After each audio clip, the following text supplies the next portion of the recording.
राधे राधे, जय माता की भक्तों। आप सभी का स्वागत करती हूँ स्पिरिचुअल ज्ञान साधना में और आप सभी से अनुरोध करती हूँ कि स्पिरिचुअल ज्ञान साधना को सब्सक्राइब कर लीजिए और बेल आइकन को प्रेस कर दीजिए ताकि आपको नई नई वीडियो। नवरात्रि के 9 दिनों में अष्टमी और नवमी बहुत अधिक महत्वपूर्ण तिथियां मानी जाती हैं। इन दोनों दिनों में कन्याओं का मां स्वरूप में पूजन करके उन्हें भोजन कराकर विदा किया जाता है और व्रत का पारण किया जाता है। तो भक्तों, आज की वीडियो में हम जानेंगे वर्ष 2025 के आश्विन मास के नवरात्रि में या फिर शारदीय नवरात्रि में महाअष्टमी महानवमी तिथि में कन्या पूजन का शुभ मुहूर्त क्या है। बहुत ही सुंदर महत्वपूर्ण जानकारी है कन्या पूजन के विषय में, आप सभी लोगों के काम आएगी, तो वीडियो में शुरू से अंत तक बने रहिएगा। नवरात्रि में अष्टमी और नवमी तिथि का बहुत अधिक महत्व होता है। वैसे तो कहा जाता है कि नवरात्रि के प्रत्येक दिन हमें यदि कोई कन्या मिल जाती है तो हमें उस कन्या का पूजन प्रतिदिन करना चाहिए, किंतु आज के समय में ऐसा संभव नहीं हो पाता है। हाँ, लेकिन यदि आपके घर में कोई कन्या है, आप भाग्यशाली हैं, सौभाग्यशाली हैं कि यदि आपके घर में कोई छोटी सी बिटिया रानी है तो आप उसका पूजन अवश्य करें। तो भक्तों, आइए प्रारंभ करते हैं आज की ये महत्वपूर्ण वीडियो। नवरात्रि के 9 दिनों में अष्टमी और नवमी तिथि अत्यंत महत्वपूर्ण होती हैं। इन दोनों दिनों में कन्याओं का माँ दुर्गा के स्वरूप में पूजन करके उन्हें भोजन कराया जाता है। इस बार नवरात्रि में दुर्गा अष्टमी 30 सितंबर मंगलवार को है और महानवमी 1 अक्टूबर बुधवार को है। हम सभी जानते हैं कि वर्ष 2025 के शारदीय नवरात्र 9 नहीं बल्कि पूरे 10 दिनों के हैं, इसीलिए कुछ तिथियों का कन्फ्यूज़न भी रहा है। अष्टमी तिथि 29 सितंबर की शाम 4:31 से शुरू होकर 30 सितंबर शाम 6:06 तक रहेगी। अष्टमी में कन्या पूजन 30 सितंबर को ही होगा। 30 सितंबर दिन रहेगा मंगलवार का।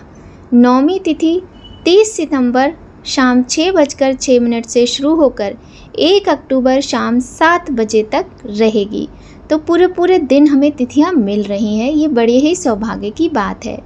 नवमी का कन्या पूजन 1 अक्टूबर को ही होगा।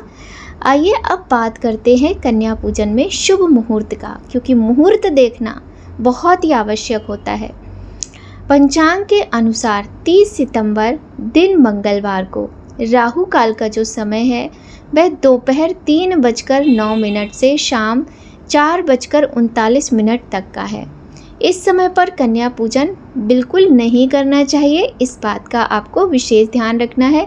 तो समय भी देखिए, दोपहर 3 बजे के बाद से राहु काल लग रहा है, इससे पहले आप कन्या पूजन कर लीजिएगा, क्योंकि देखिए इस तरीके से मुहूर्त देखना बहुत आवश्यक हो जाता है।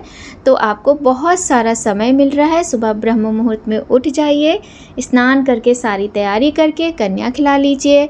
हवन कराना है तो हवन करा लीजिए, उसके बाद कन्या कर लीजिए। 3 बजे तक आपका सारा कार्य हो ही जाएगा। तो इस बात का आप विशेष ध्यान रखें कि राहु काल में आपको कन्या पूजन नहीं करना है। अब बात करते हैं महानवमी की तिथि 1 अक्टूबर की। 1 अक्टूबर दिन बुधवार को राहु काल दोपहर 12:10 से प्रारंभ होकर 1:38 तक रहेगा। अष्टमी और नवमी तिथि पर कन्याओं को भोजन कराना, उन्हें उपहार देना बड़ा ही शुभ माना जाता है, किंतु आपको यह भी ध्यान रखना है कि इस राहु काल के दौरान आपको कन्याओं का पूजन नहीं करना है। अभी हमने अष्टमी तिथि की बात कर ली, अब नवमी तिथि की बात कर रहे हैं। तो 1 अक्टूबर को दोपहर 12:10 से लेकर 1:38 तक राहु काल रहेगा। तो आप इससे पहले कन्या पूजन कर लीजिए या इसके बाद, पर इस समय में आपको नहीं करना है। अब बात कर लेते हैं अष्टमी तिथि के जो श्रेष्ठ मुहूर्त है, होता है ना, बहुत सारे लोग श्रेष्ठ मुहूर्त में ही कार्य करते हैं। तो सुबह 9 बजे से 10:40 के बीच चौघड़िया है और 10:40 से लेकर 12 बजे तक लाभ चौघड़िया में आप पूजन कर सकते हैं। अब बात करते हैं नवमी तिथि की। तो नवमी तिथि 1 अक्टूबर दिन बुधवार को सुबह 6:13 से लेकर 9:11 तक लाभ और अमृत चौघड़िया दोनों शुभ मुहूर्त आपको मिल रहे हैं। सुबह 10:40 से लेकर 12 बजे तक आप कन्या पूजन कर सकते हैं। दुर्गा पूजा पंडालों में अष्टमी और नवमी के संधि काल में पूजा करने से विशेष लाभ मिलता है। इस दिन हवन और मंत्र जाप करने से घर में सुख समृद्धि बनी रहती है। इसके बाद कन्या पूजन होता है। 9वें दिन नवरात्र व्रत का पारण होता है। कहीं कहीं लोग 10वीं तिथि के दिन भी व्रत का पारण करते हैं। तो यह बात आप ध्यान रखिए, अपनी कुल परंपरा के अनुसार अपने व्रत का पारण कीजिएगा। और कहीं कहीं लोग 9 दिन के व्रत रखते हैं पूरे, उसके बाद 10वीं को ही पारण करते हैं। कहीं 9वीं में भी पारण करने का विधान होता है। तो हमने जान लिया कि महाअष्टमी और महानवमी में कन्या पूजन के शुभ मुहूर्त क्या हैं। साथ ही हमने ये भी जान लिया कि अष्टमी और नवमी की तिथियां कब हैं इस बार शारदीय नवरात्रि में। अब यहाँ बात कर लेते हैं व्रत के पारण की। तो देखिए, व्रत का पारण तो आपको अपनी कुल परंपरा के अनुसार ही करना चाहिए।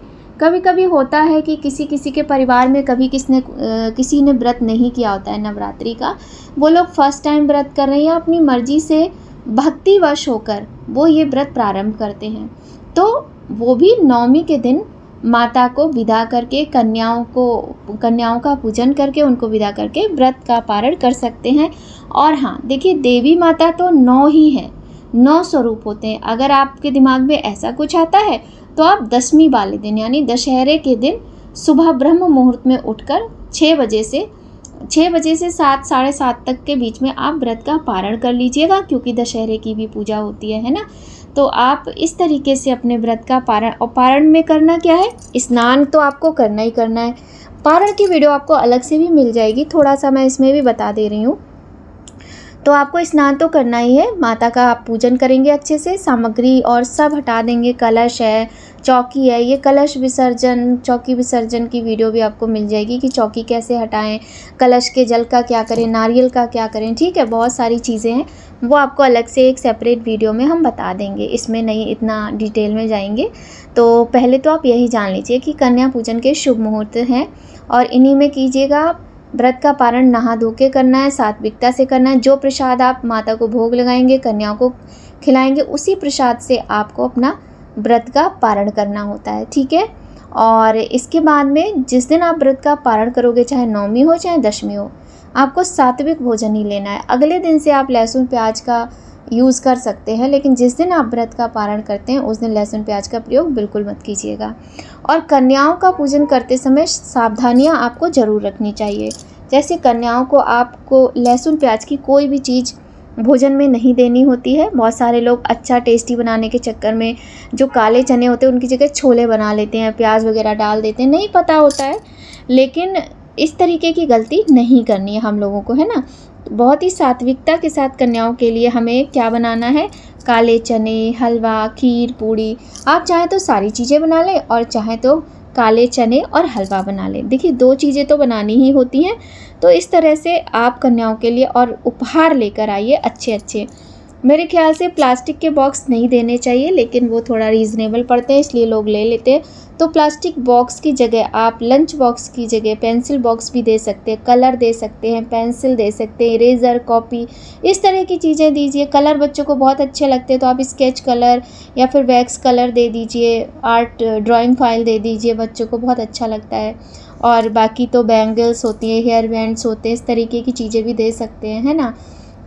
लेकिन chips, Kurkure, chocolate, toffee, Maggi, ये चीज़ें बिल्कुल नहीं देनी है। फल देना है आपको, कोई भी फल, केला सबसे बेस्ट होता है। बाकी आप अपनी इच्छा से कोई दूसरा फल भी कन्याओं को उनका पूजन करते समय दे सकते हैं। तो इस तरीके की चीज़ें हमें कन्याओं को दान में, गिफ्ट में, उपहार में देनी चाहिए।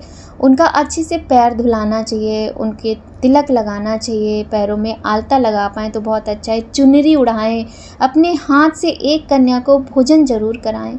इन कुछ बातों का ध्यान रखते हुए बड़े ही सुंदर तरीके से इन पावन नवरात्रों में माता रानी को मनाने के लिए, माता रानी की कृपा कृपा पाने के लिए प्रत्येक कन्या का पूजन करें। साथ ही अपने घर में जो स्त्रियां हैं, माताएं, बहनें, पत्नी जो भी हैं, बच्चियां, सबको प्यार करें, किसी का अपमान ना करें, किसी पर किसी तरह का कोई अत्याचार ना करें, बड़े ही प्रेम के साथ त्योहारों को मनाएं। तो आशा करते हैं आज की ये वीडियो आपके काम आएगी। काम आए तो वीडियो को लाइक करें, चैनल पर पहली बार आएँ तो सब्सक्राइब करें, ज़्यादा से ज़्यादा शेयर करें। माता रानी की कृपा आप सभी पर सदा बनी रहे, सभी लोग सुखी रहें, संपन्न रहें। जय माता की। राधे राधे भक्तों।